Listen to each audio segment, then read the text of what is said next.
Good evening. 5 years ago, this date, September the 11th, was seared into America's memory. 19 men attacked us with a barbarity unequaled in our history. They murdered people of all colors, creeds, and nationalities and made war upon the entire free world. Since that day, America and our allies have taken the offensive in a war unlike any we have fought before. Today, we are safer, but we are not yet safe. On this solemn night, I have asked for some of your time to discuss the nature of the threat still before us, what we are doing to protect our nation, and the building of a more hopeful Middle East that holds the key to peace for America and the world.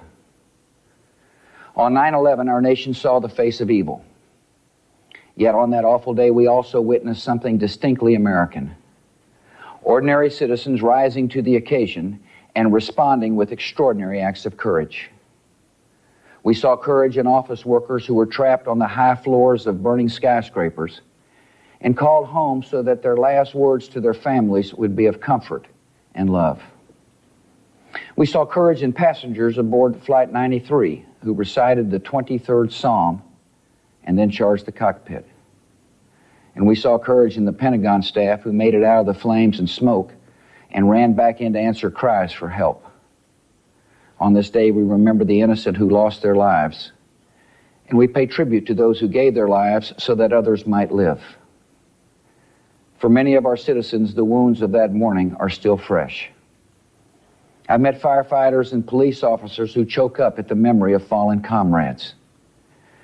I've stood with families gathered on a grassy field in Pennsylvania who take bittersweet pride in loved ones who refused to be victims and gave America our first victory in the war on terror. I've sat beside young mothers with children who are now 5 years old and still long for the daddies who will never cradle them in their arms. Out of this suffering, we resolve to honor every man and woman lost, and we seek their lasting memorial in a safer and more hopeful world. Since the horror of 9/11, we've learned a great deal about the enemy. We have learned that they are evil and kill without mercy, but not without purpose. We have learned that they form a global network of extremists who are driven by a perverted vision of Islam, a totalitarian ideology that hates freedom, rejects tolerance, and despises all dissent.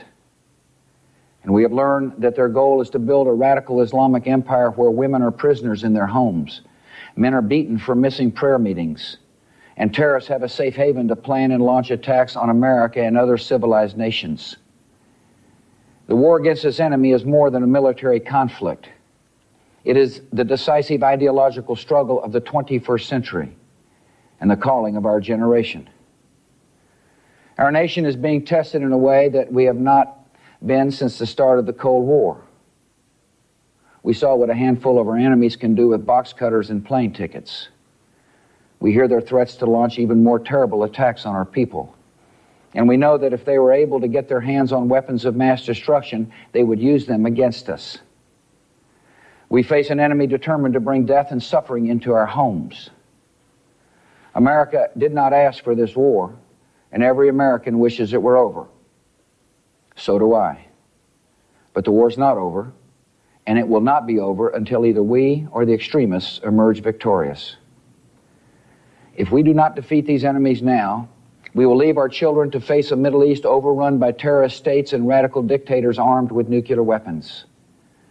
We are in a war that will set the course for this new century and determine the destiny of millions across the world. For America, 9/11 was more than a tragedy. It changed the way we look at the world. On September the 11th, we resolved that we would go on the offense against our enemies, and we would not distinguish between the terrorists and those who harbor or support them. So we helped drive the Taliban from power in Afghanistan. We put al-Qaeda on the run and killed or captured most of those who planned the 9/11 attacks, including the man believed to be the mastermind, Khalid Sheikh Mohammed. He and other suspected terrorists have been questioned by the Central Intelligence Agency, and they provided valuable information that has helped stop attacks in America and across the world. Now these men have been transferred to Guantanamo Bay so they can be held to account for their actions. Osama bin Laden and other terrorists are still in hiding. Our message to them is clear. No matter how long it takes, America will find you, and we will bring you to justice. Unit 3, Text 3.1. Залізна леді зуміла навіяти думку про те, що нема нічого навік святого. Це вона була мимовільною натхненницею радикальних змін, пропонованих тепер Блером. Передбачають серед іншого скасування права голосування в Палаті лордів для спадкових перів, створення незалежного парламента в Шотландії та біль про права. Справді, бо увагу сучасного політика не може не привернути ситуація, що виникла, наприклад, з однією з двох палат британського парламента. Палата лордів, яка складається зі спадкових та пожиттєвих перів і леді, а також ієрархів англіканської церкви і нараховує 1000 членів, практично не має впливу на законодавчі процеси. З 1707 року не було випадку, щоб монарх не затвердив закону, прийнятого іншою палатою британського парламента – палатою общин. Справа не тільки у впливі, а й у тому, що незважаючи на солідні добові, які сплачуються кожному членові палати лордів за кожну явку, на засіданнях їх рідко буває більше 100. Кворум прийняття рішень – аж 3 чоловіки. Преса вважає, Блер переміг тому, що є квінтесенцією нової Британії. Його дружина заробляє набагато більше, ніж сам Блер. Серед його друзів є темношкірі та вихідці з країн Азії. Блер вільно говорить французькою і почувається у Франції так само безпосередньо, як і в англійській провінції. Він полюбляє послуговуватися термінами на кшталт патріотизма чи національної єдності, що попередні покоління британських політиків вважали б лицемірною демагогією. На думку преси, енергійний і емоційний Блер уособив собою все нове і нагадує більше європейця, аніж англійця. Щоправда, поки що тільки поведінкою.